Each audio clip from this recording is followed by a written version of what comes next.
dari kebutuhan pokoknya. Jadi kita harus punya dua kalinya, betul seperti itu. Jadi memang ada perhitungan-perhitungan yang kita harus cermati agar supaya kita tuh bisa stay gitu ya, kehidupan kita bisa stay, kita pun juga bisa merencanakan kehidupan jangka panjang kita gitu, seperti itu.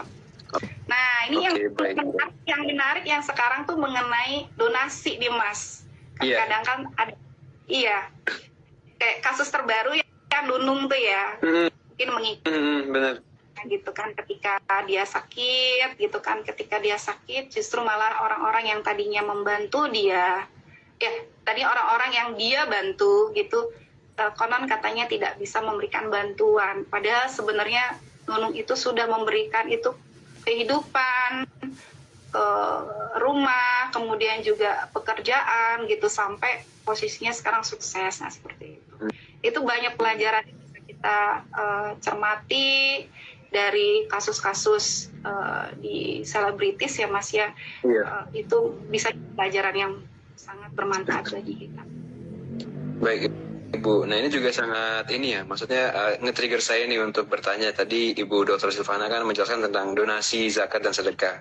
Kira-kira gimana sih Ibu cara kita buat ngatur dana nih dari tadi persenan-persenan itu dalam untuk outcome di zakat, donasi, dan sedekah gitu. Gimana sih cara ngatur yang baiknya gitu? Iya. Jadi menarik sekali ya gitu. Jujur saya juga masih belajar Mas mengenai ini adalah trik yang diajarin teman saya gitu. Tapi saya pun juga masih belajar gitu. Jadi belum pure menjalankannya. Cuman ini menarik gitu. Mungkin saya akan setuju untuk menjalankannya. Jadi terkait dengan zakat, donasi, dan infak gitu, ataupun dana untuk minjemin lah gitu ya, untuk minjemin ke teman kan gitu, itu baiknya kita punya rekening sendiri gitu. Kan dalam Islam sendiri kan zakat itu 2,5%, nah itu tetap harus disisihkan terlebih dahulu, punya rekening tersendiri.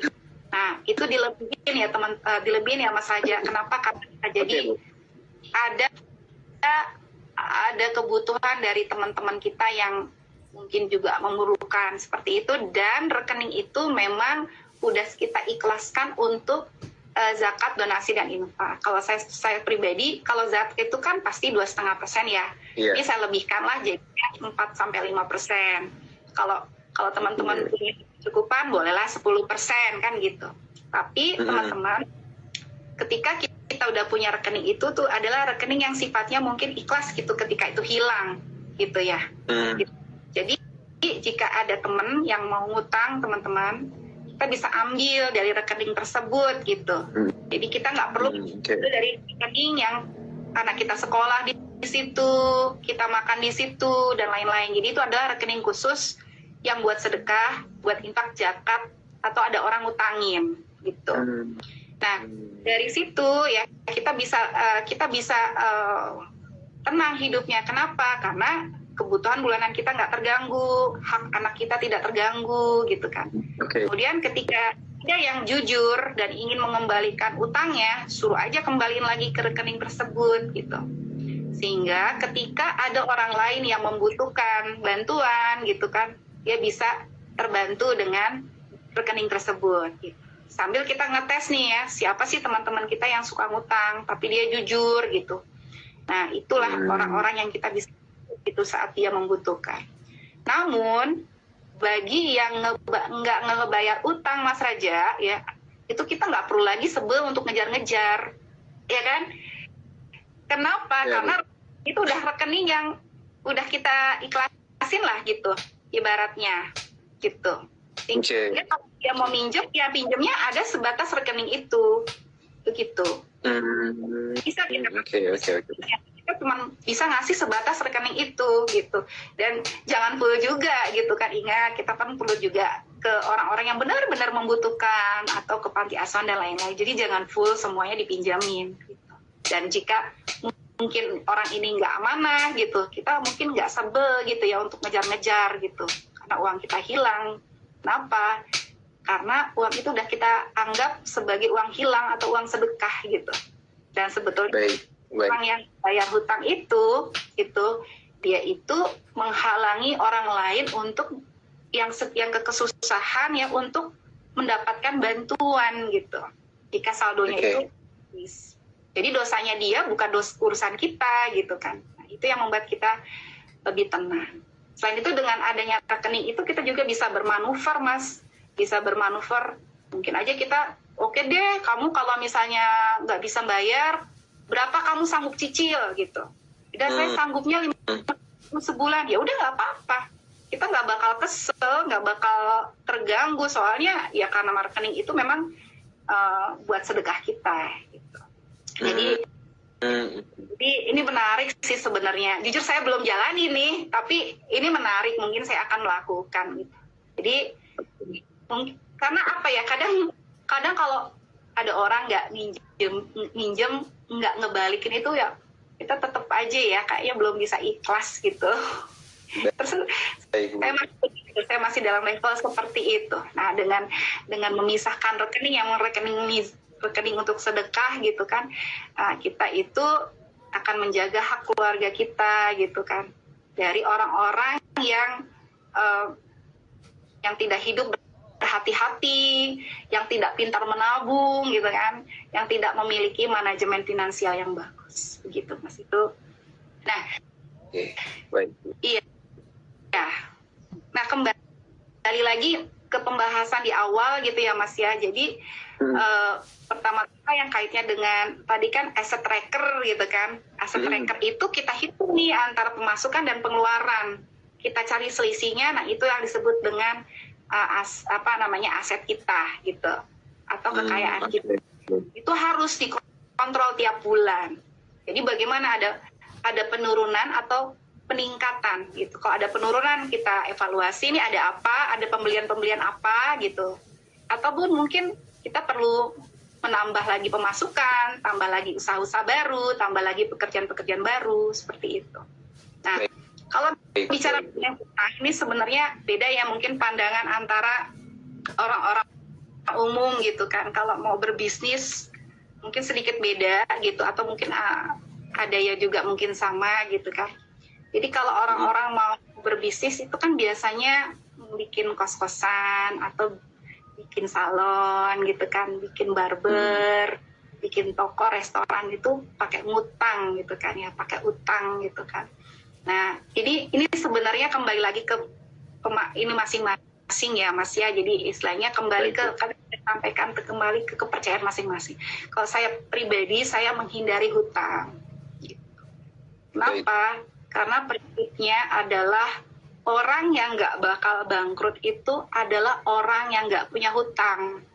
Sedangkan orang yang hutang itu dia akan mengalami bahaya.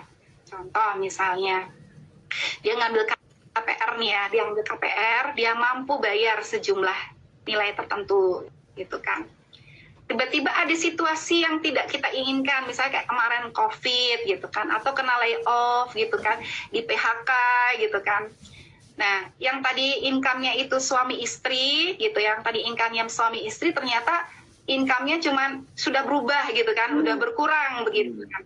Nah, gitu. Nah, ini sedangkan cicilannya masih tinggi banget gitu kan. Nah, ini banyak banget yang seperti itu. Dan terkait dengan KPR ya, Mas Raja. Ini menurut saya gitu, kalau teman-teman ingin ngambil KPR, jujur saya juga pernah ngambil KPR ya Mas ya, tapi sekarang alhamdulillah udah selesai. Alhamdulillah. Oke. Pastikan ketika kita ngambil KPR itu adalah yang di batas kemampuan kita. Jangan di luar kemampuan kita, gitu. Nah, mungkin kalau kita belum sanggup ngambil rumah, nggak apa-apa sewa dulu sambil kita kumpulin duit ya, kita bisa beli cash nantinya ataupun kita bisa cari rumah second ya yang lebih terjangkau. Dan benar. Rumah itu sebenarnya nggak buang-buang duit. Ada orang bilang apain sewa rumah, mending beli rumah gitu. Sewa rumah itu sebenarnya nggak buang-buang duit loh Mas. Nih kita coba lihat ya, rumah di Depok yang kisaran 1 miliar 2 miliar yang di pinggir jalan itu sewanya itu sekitar 30 sampai 50 juta. Padahal harganya itu 1 miliar sampai 2 miliar. Tapi kalau di sewa tahunan tuh 30 sampai 50 juta, Mas. Di tempat saya seperti itu. Itu kan kalau kita lihat kan harga beli sama harga sewa itu jauh banget. Yield-nya atau pendapatan dari sewa ya, dibandingkan dengan pendapatan kalau kita memiliki itu sangat kecil ketika kita itu beli gitu kan. Jadi ketika kita ingin beli rumah, itu kita harus bandingin dulu antara sewa rumah, harga sewa dengan harga beli. Jadi kita harus bandingin dulu yang namanya total unrecoverable cost of renting sama total recoverable cost of owning-nya, begitu. Oke. Uangnya, apa maksudnya? Jadi uang yang hilang kalau kita beli rumah dengan uang yang hilang kalau kita sewa rumah gitu. Nah, kalau kita misalnya punya rumah kan berarti kita harus bayar pajak kan gitu kan ya, bayar maintenance ya, dan lain-lain. Kalau sewa ya udah sewa aja gitu kan. Jadi beli rumah itu belum happy gitu kan, karena banyak faktor yang perlu kita perlu kita perhatikan. Begitu juga dengan kartu kredit. Oke, kartu kredit. Kartu kredit. Jadi saya punya kartu kredit, namun fungsinya kartu kredit saya nggak sama dengan kebanyakan orang gitu kan. Orang tuh mungkin kalau beli sesuatu selalu pakai kartu kredit gitu. Saya punya kartu kredit, jadi kalau saya beli bisa cash gitu. Jadi kartu kredit yang saya miliki itu tujuannya adalah untuk dapetin point reward. Kadang ada pembelian-pembelian tertentu kalau kita naik pesawat kan ada point rewardnya kan gitu, ada lumayan kan, menguntungkan. Kemudian ada diskon-diskon tertentu kalau kita beli pakai CC gitu kan, atau ada cashback-nya gitu kan, atau ada transaksi tertentu tuh, misalnya kalau kita beli software di internet ya Mas harus pakai CC kan, nggak bisa pakai di iya. Sering.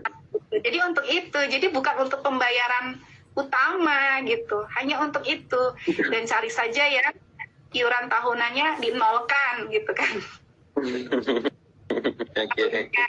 Kalau cicilan dibikin 0% gitu kan, ada seperti itu. Baik. Berarti memang ini sangat menarik banget nih, dari tadi kita ngomongin finansial. Tapi aku ada satu pertanyaan yang mungkin masih nyangkut nih di pikiran aku nih. Kita kan kadang suka bingung ya Bu Silvana ya, terkait prioritas yang kebutuhan sama keinginan gitu. Di satu sisi kita butuh, tapi di satu sisi kita juga ingin, tapi kita nggak mau langsung spend banyak di hal tersebut gitu. Nah, gimana cara kita buat nentuin prioritas dan kebutuhan yang bijak, dan dengan mungkin sebelum beli barang ini kita harus mikir dulu sampai seminggu ke depan atau 2 minggu ke depan terlebih dahulu baru kita beli. Itu bagaimana menurut Ibu Silvana, Bu? Oke. Jadi balik ke tadi kan kita ada budgeting yang 50, 30, 20% ya Mas.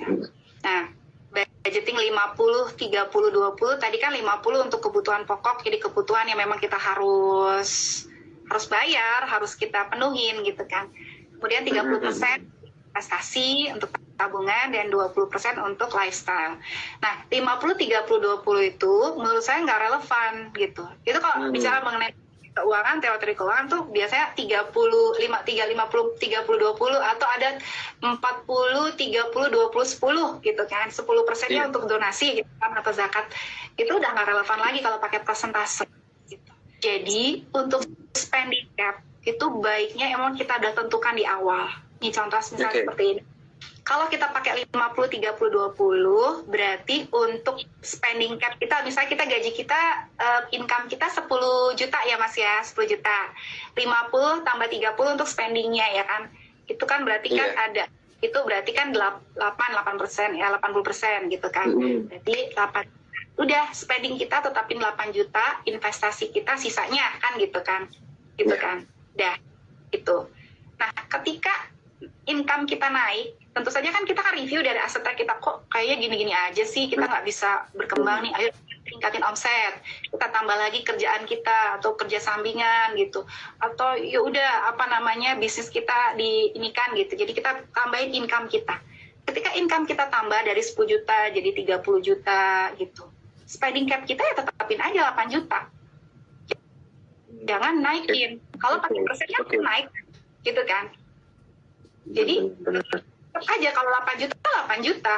Kemudian naik lagi nih bisa 100 juta. Kalau pakai 50 30 20 gede banget spending kita. Tetap aja 8 juta. Gitu. Oke. Jadi spending itu pun juga kan kadang ada orang nggak tahan ya, ditahan-tahan nih hobi-hobi yang tentu ada duitnya ya, misalnya hobi nge-gym nih, saya kan suka nge-gym nih, itu ditahan lah buat kita nabung gitu. Enggak, jadi kita bisa ngatur tuh yang namanya spending cap itu, Mas.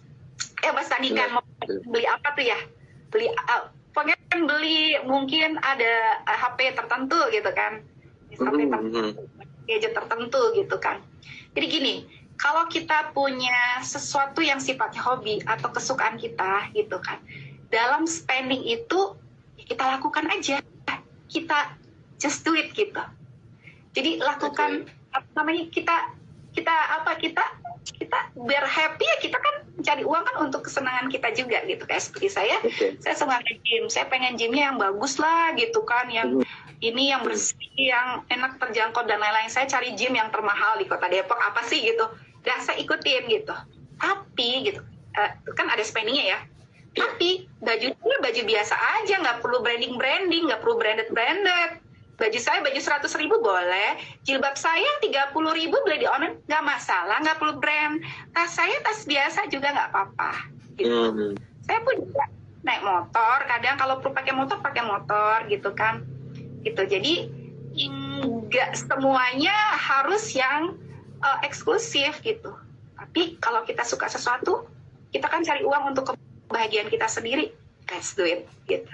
Kayak seperti mungkin adik saya suka nge-treat nih keluarganya gitu, ke restoran, ya nggak apa-apa, wong kita cari uang pun juga untuk kebahagiaan kan gitu. Tapi ya dia sederhana, dia nggak perlu beli makanan-makanan, mungkin katakanlah kalau keseharian mau makan apa aja nggak masalah, nggak harus ke resto terus gitu, bisa makan nasi padang paket gitu apa. Iya benar banget, itu udah kenyang. Ya, apa kesehariannya yang biasa-biasa aja, tapi pengen nyenengin anak dan istrinya gitu kan, kadang mau pengen jalan-jalan healing gitu, itu nggak apa-apa gitu. Dia harus balance semua. Gitu. Berarti emang harus baik lagi ke budgeting ya Ibu, jadi kita nggak boleh jor-joran untuk mengeluarkan sesuatu, maksudnya untuk spending gitu. Kalau ke hobi yang bikin kita senang ya udah nggak apa-apa, nanti juga ada balik lagi ke kita sendiri gitu. Iya baik. Kita happy, kita lebih produktif, kita lebih confidence, tentu aja kan mungkin nanti juga berpengaruh kepada karir kita kan gitu. Efeknya kan juga selain kita bisa makan. Gitu. Iya benar banget. Dan spend in what makes you happy gitu kan. Tapi tetap dalam spending cap-nya gitu.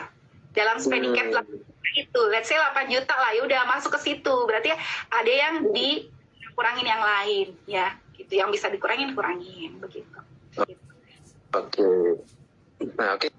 Kita lanjut, mungkin ada satu pertanyaan nih Bu dari teman-teman yang perwakilan ya. Iya. Ada pertanyaan seperti ini. Strategi mengelola pendapatan utama dan income tambahan. Mungkin dia bekerja tapi dia sambil freelance gitu. Ini biar balance gimana nih? Takutnya kan nanti berat sebelah, Bu. Tuh. Strategi untuk mengelola pendapatan tambahan itu kita tentu saja melihat bagaimana bakat kita juga gitu ya. Kita lebih bakat kemana. Ini kalau misalnya pendapatan tambahan itu kita sebagai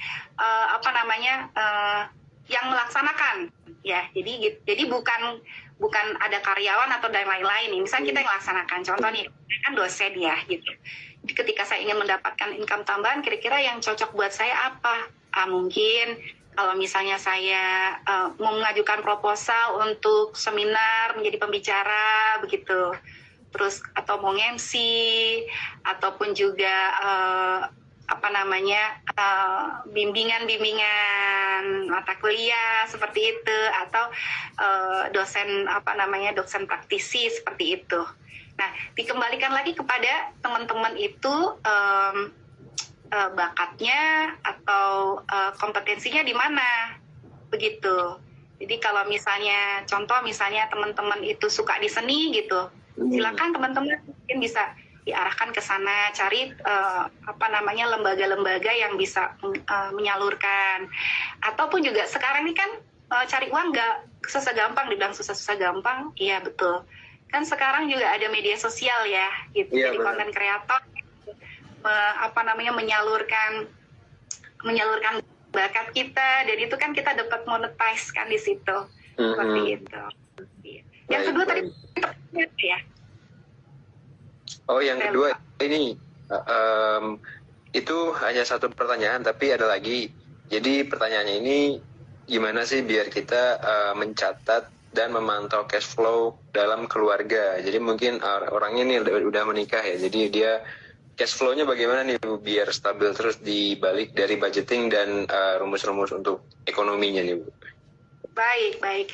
Nah, di sini kan kalau kondisinya pendapatan kita itu di bawah 10 juta, 50, 30, 20% itu masih make sense gitu ya. Jadi kalau 50% itu berarti kebutuhan pokoknya 50%, kalau 10 juta berarti kan 5 juta, 30%-nya investasi dan 20%-nya untuk kebutuhan-kebutuhan yang sifatnya lifestyle seperti itu. Nah, itu kan biasanya kan kita udah jalani dalam setiap bulannya ya. Itu kita punya catatan. Nah, ketika mungkin dalam 1 bulan itu terjadi gejolak atau lonjakan seperti itu gitu kan, dan mau nggak mau itu harus dibayarkan, misalnya ada kebutuhan mendadak sakit gitu kan, nah itu kan bisa kita ambil dari savings kita gitu kan, atau kita kurangin lah yang namanya lifestyle kita bisa dinolkan gitu, kita nggak ada lagi lah itu beli skincare dulu atau ke salon dulu atau ngopi-ngopi dulu, kita kan ada kebutuhan yang mendesak seperti itu, sehingga nggak ada yang namanya hutang. Upayakan jangan berhutang ya teman-teman, upayakan sekali. Jadi kita harus bisa ngatur dulu. Makanya itu kita perlu saving itu. Agar supaya kita itu tidak terganggu oleh tidak berhutang seperti itu. Jadi itu kalau ada kelebihan pengeluaran kita ambilkan dari saving kita seperti itu. Itu kira-kira. Baik. Ya. Oke, baik, terima kasih Ibu Dr. Silvana. Ini ada yang nanya lagi nih Bu di chat komentar. Izin tanya Bu, gimana caranya? Dia aku ada nih. Aku bacain ya Bu, izin. Gimana caranya biar kita disiplin akan budgeting yang udah kita buat, terutama di anggaran piutang.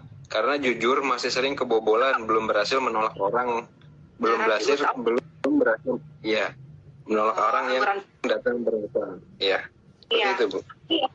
Memang sih ini pengalaman ya, yang mungkin yang lagi viral sekarang kan Nunung itu baik hati banget gitu. Jadi masa-masa dia jaya itu semua yang datang sama dia itu dibantu gitu. Bahkan seininya dia aja, maksudnya sekasihnya aja gitu. Tapi alhasil akhirnya dia nggak punya tabungan. Ketika dia sakit, kena cancer, tidak ada saving gitu kan. Akhirnya begitu kan, kemarin kalau nggak salah dibantu Pak Didi Kobuser kan untuk operasi gitu. Itu enes banget kalau menurut saya. Nah, kita itu perlu sadari ya, sebenarnya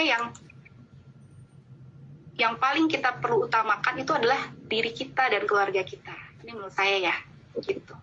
Kita bisa membantu, tapi ibarat kata nih, kalau kita punya 10 ayam gitu kan, untuk orang tuh kasihlah 1 atau 2, 8 itu kita amankan untuk masa depan kita, untuk anak-anak kita, untuk kebutuhan-kebutuhan yang urgent. Karena ketika terjadi yang namanya darurat seperti itu, sebisa mungkin kita mandiri ya Mbak ya, sebisa mungkin kita mandiri, bisa menyelesaikan itu semua sendiri. Dan belum tentu orang yang kita pinjaman itu akan berbalik membalas juga ketika kita meminjam. Itu banyak sekali kejadian.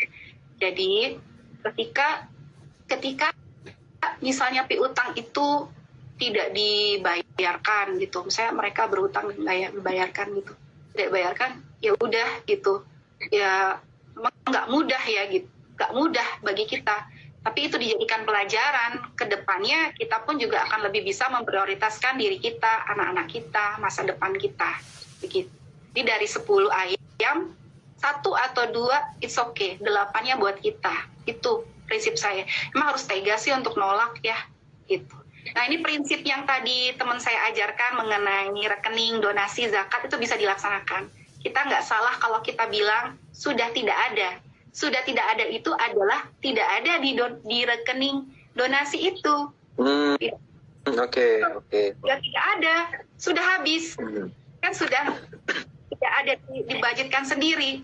Terus kalau dia bilang mau tolong bantu saya dan lain-lain, kita berpikir anak kita kan juga butuh makanan yang bergizi, sekolah yang bagus gitu dan lain-lain. Jadi memang di sini kita harus bisa harus bisa tegas ya, harus bisa tegas untuk menolak kalau memang tidak bisa bantu begitu. Baik. Terjawab nggak tuh Kak? Oh terjawab. Oke. Ya Mbak, semoga masalah Mbak cepat selesai dan pengalaman saya sih sedikit ya yang bisa membalikan seperti itu. Jadi memang kita harus kuat, harus menjaga hati kita gitu daripada perasaan-perasaan grundel ke belakangnya gitu. Insya Allah sih sebenarnya yang Mbak bantu itu nanti juga akan kembali ke kita ya gitu. Kalau kita orang muslim kan seperti itu. Namun mungkin kedepannya bisa lebih cerdas lagi gitu untuk mengantisipasi. Diingat ya Mbak, belum tentu orang yang membantu kita besok akan membantu juga yang sama. Makanya kayak seperti kita ambil tisu ya udah buang aja udah. Gitu. Kayak pakai tisu buang aja nggak bakal dipakai lagi. Anggap seperti itu. Makanya memang harus smart gitu ya dalam keuangan. Itu Mas. Oke, baik. Menarik Terima Mas. kasih Ibu Dokter. Siap. Izin Bu, ada lagi dari Kak Tia. Izin bertanya Kakak dan Ibu, apa yang harus diperhatikan sebelum mengambil kredit kendaraan? Wah, kredit kendaraan. Nah, yang harus diperhatikan adalah seberapa besar kemampuan kita bisa membayar kreditnya. Itu kan ada rumusnya 30%. 30% dari pemasukan kita. Itu kalau rumus yang standar. Kalau saya justru malah ya 1/8, 0,2 di 25%. Kredit itu cuma 25% dari itu kita dari pemasukan kita. Jadi kalau pemasukan kita itu berarti 1/8-nya, berarti kalau 10 juta 1/8-nya berapa Mas? Nah itu 1/8 ya, 1/8 dari 10 juta itu kesanggupan kita. Jangan 30%. Kalau 30% nanti ada kejadian-kejadian yang tidak diduga. Nah itulah makanya kenapa gitu sekarang itu banyak banget orang-orang yang FOMO gitu, harus pakai motor yang kekinian gitu kan, yang ngetron yang gede-gede gitu. Padahal kan sebenarnya bisa, kita kan ini mungkin kita beda zaman kali ya. Saya ini kan generasi Y gitu, yang lahir tahun 80 gitu. Kalau saya lebih mengutamakan fungsi.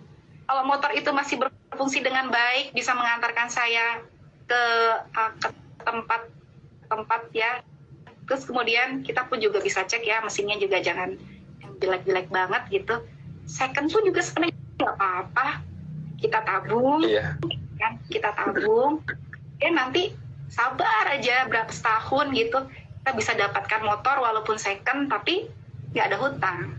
Karena kalau kredit gitu, ini semua punya masa masing-masing ya. Ada yang nggak boleh kredit gitu. Tapi bagi saya kredit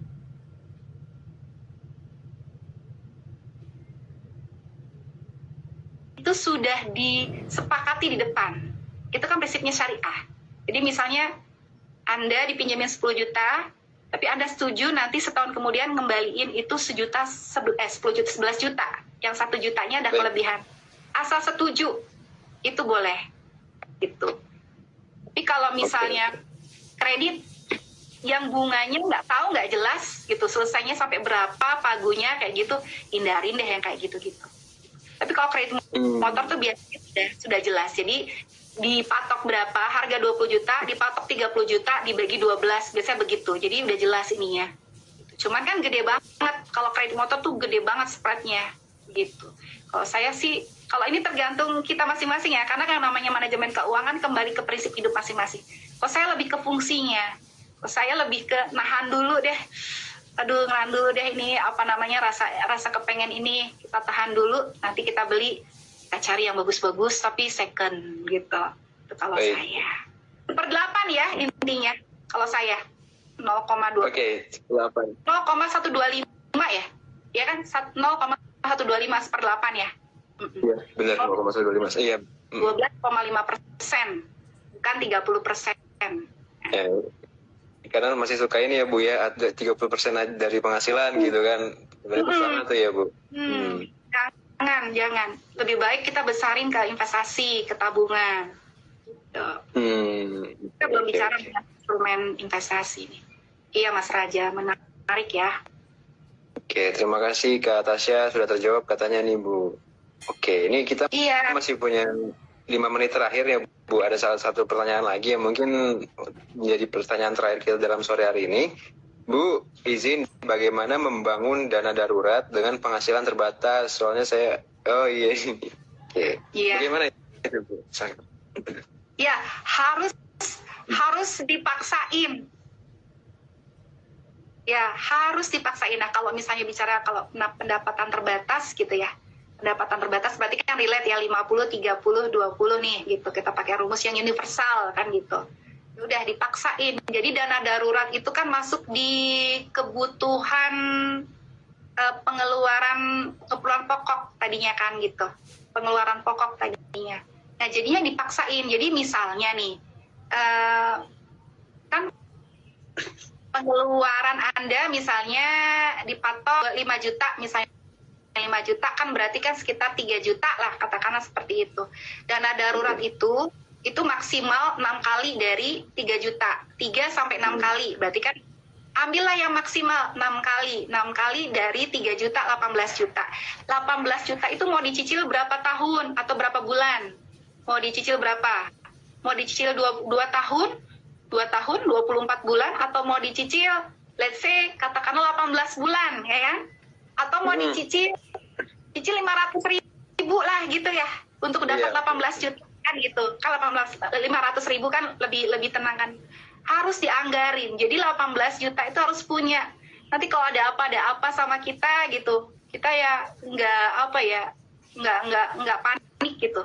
Udah punya dana cadangan, itu harus disiapkan.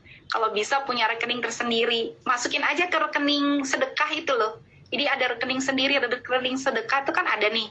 Nah, daripada kebanyakan rekening, masukin tuh. Nah, jadi nanti dicatat di rekening tersebut ada dana cadangan juga di situ. Jadi kalau nanti mau minjemin atau mau sedekah harus dikurangin dengan ada dana cadangan gitu. Baik. Siap. Tuh, terjawab tidak teman-teman terjawab tidak? Oke. Terjawab Kak. Oke, terima kasih. Oke. Memang semuanya tuh sangat harus di budgeting ya. Maksudnya kita nggak boleh pengeluaran kita per bulan itu memang harus di budgeting gitu, apalagi untuk setahun atau 2 tahun ke depan, dan nggak boleh sembarangan. Itu dari yang tadi Ibu Silvana jelaskan. Betul. Oke, sebentar Ibu, sepertinya Bunda mau join, tapi masih aku konfirmasi dulu. Oke. Terima kasih sama-sama Mbak. Ini tadi ada pertanyaan kayak Mas, bagaimana cara membedakan kebutuhan, ini saya kebaca nih, kebutuhan dan keinginan. Boleh sekalian ya. Terus ada lagi nih, bagaimana mengelola keuangan sama kaum Z, pengen ngopi-ngopi. Ya ngopi-ngopi, tadi kan sudah dijelasin ya ngopi-ngopi itu. Iya. Oke, yang ini dulu ya, yang bagaimana cara membedakan kebutuhan dan keinginan. Kalau kebutuhan itu sesuatu yang harus dipenuhin. Yang harus dipenuhin. Kalau nggak dipenuhin nanti akan terjadi ketidakseimbangan. Contoh misalnya SPP anak kan gitu. Terus kemudian uang pulsa, bayaran-bayaran dan lain-lain, itu kebutuhan. Kalau keinginan itu adalah sesuatu yang ingin kita miliki untuk memuaskan hati gitu. Jadi lebih ke untuk memuaskan hati. Misalnya contohnya nih, ganti HP, padahal HP itu masih bagus. HP baru, padahal HP yang kita miliki masih bagus, itu keinginan. Terus ingin ngopi-ngopi mahal di kafe gitu tiap hari, beli skincare lagi kekinian, siapa nih lagi keluar nih gitu kan, padahal skincare tuh banyak. Gitu. Ini aku nggak lihat dari... sudah tergabung bundanya.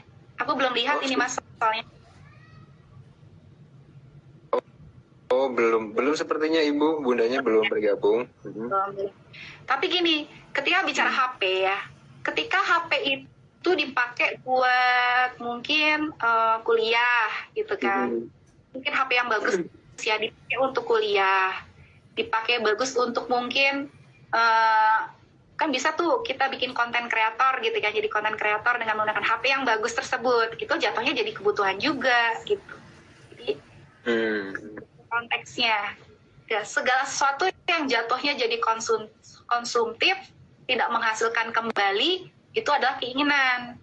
Tetapi kalau dia misalnya tadinya dia tuh keingin lifestyle, tapi dia itu bisa menghasilkan, jatuhnya pun juga nggak apa-apa gitu, bisa kok di afford yang gitu. Jadi nggak mesti harus kita nggak ngikuti yang teknologi terbaru, nggak apa-apa, tapi dimanfaatkan juga untuk sesuatu yang sifatnya produktif. Contoh nih ya, Bu Silvana dosen juga sebagai pengusaha juga, kebetulan ada rumah yang nganggur, dan rumah tersebut sebelumnya itu dikontrakan. Jadi ketika dikontrakan itu returnnya itu cuma 30 juta ya setahun. Tapi ketika Bu Silvana lihat ini pangsa pasarnya Depok kan deket UI, deket banyak event-event gitu kan di sini yang buat pernikahan, Bu Silvana jadikan itu homestay. Bu Silvana masukin Traveloka, Airbnb gitu. Ternyata rumahnya lebih kerawat, kemudian pendapatannya juga lebih bagus gitu kan, happy seperti itu. Jadi sebenarnya itu kembali ke kita untuk membuka wawasan gitu. Kita banyak belajar dengan orang lain, melihat segala sesuatu. Untuk berbisnis itu sebenarnya bukan susah ya. Sebenarnya kalau tahu caranya, tahu triknya, tahu kuncinya, tidak jadi susah lagi gitu. Ya, susah bagi yang tidak tahu caranya. Jadi berbisnis itu susah bagi yang tidak tahu caranya, tapi yang bagi tahu caranya insya Allah jadi nggak susah, seperti itu. Terima Ibu Dr. Silvana izin, tadi Bunda ngabarin titip salam karena masih ada kesibukan jadi nggak sempat join. Oke. Nggak apa-apa, salam juga buat Malaya. Siap Ibu, nanti aku salamin balik. Dan sekaligus ini sudah menunjukkan jam 4 sore ya, di mana kita harus mengakhiri wawancara, mungkin bukan wawancara ya, sharing diskusi sore hari ini dengan Ibu Dr. Silvana ini tentang Fondasi Keuangan Keluarga. Semoga ilmu-ilmu dan insight yang tadi Ibu Silvana berikan bisa kita serap nih di penonton yang tadi juga bertanya kan banyak tuh. Semoga teman-teman juga jadi paham. Semoga paham juga ilmu-ilmu dari Ibu Dr. Silvana ini yang mungkin bisa berguna gitu untuk kita di kedepannya, kan nggak tahu ya. Yang penting kita belajar terus aja. Oke, kami juga dari Inner Salon Muslimah mendoakan buat Bu Dr. Silvana semoga puasa tahun ini diberkahi dan rezekinya lancar, diberi kesehatan terus-terusan. Amin. Dan tetap semangat buat sharing-sharing nih tentang keuangan sama kita dan anak-anak muda yang mungkin masih butuh banyak ya Bu ilmu dari Ibu ini. Sekarang ini kan anak-anak muda tuh banyak yang ke instrumen investasi kayak kripto gitu kan. Ya, benar-benar. Ya kan gitu. Ya kalau anak-anak muda itu ya mesti paham ya instrumen-instrumen investasi. Namun pun juga hati-hati gitu karena memang kalau nggak paham fundamentalnya gitu ngeri gitu kan jatuhnya. Dan kalau masih muda investasi sendiri aja, main sendiri aja, nggak usah pakai pialang gitu kan atau orang ketiga broker gitu, sendiri gitu. Banyak kok di YouTube. Tapi sekarang Bu Silvana udah nggak berani yang investasi yang sifatnya high risk ya kan, usianya juga sudah cukup tua, jadi berinvestasinya yang bisa kejaga aja gitu. Mungkin ya seperti emas ya, reksadana, saham tuh masih bisa gitu. Nanti mungkin kapan-kapan bisa kita share lagi mengenai instrumen investasi ya Mas Raja. Ya Ibu, dengan senang hati nanti kita bikin live lagi nih Bu. Oke, baik. Saya lagi terima kasih banyak Ibu Dr. Silvana atas waktunya nih udah mau kita ganggu di live kayak gini buat sharing-sharing. Mungkin nanti kalau ada obrolan lagi sama Kak Ica yang di WhatsApp, nanti kita coba bikin tema baru nih. Kayaknya lebih seru lagi nih investasi saham. Aku sebelum akhirin live-nya aku izin ada satu closing statement ya Mas ya. Ini sama-sama coba kita pahami bersama gitu ya. Yuk kita hargai hasil keringat kita, kelola dengan baik-baik, sisihkan dengan niat baik buat masa depan kita, buat masa depan keluarga kita, dan buat jaga-jaga buat diri kita. Mending capek cari uang daripada capek nyari uang yang hilang. Semoga siap. Ini ya bisa memberikan insight dan jadi pengingat bagi kita semua. Wassalamualaikum warahmatullahi wabarakatuh. Waalaikumsalam warahmatullahi wabarakatuh. Ibu Silvana, terima kasih ya Ibu. Aku izin screenshot ya Ibu untuk dokumentasi. Oke. 1, 2, 3.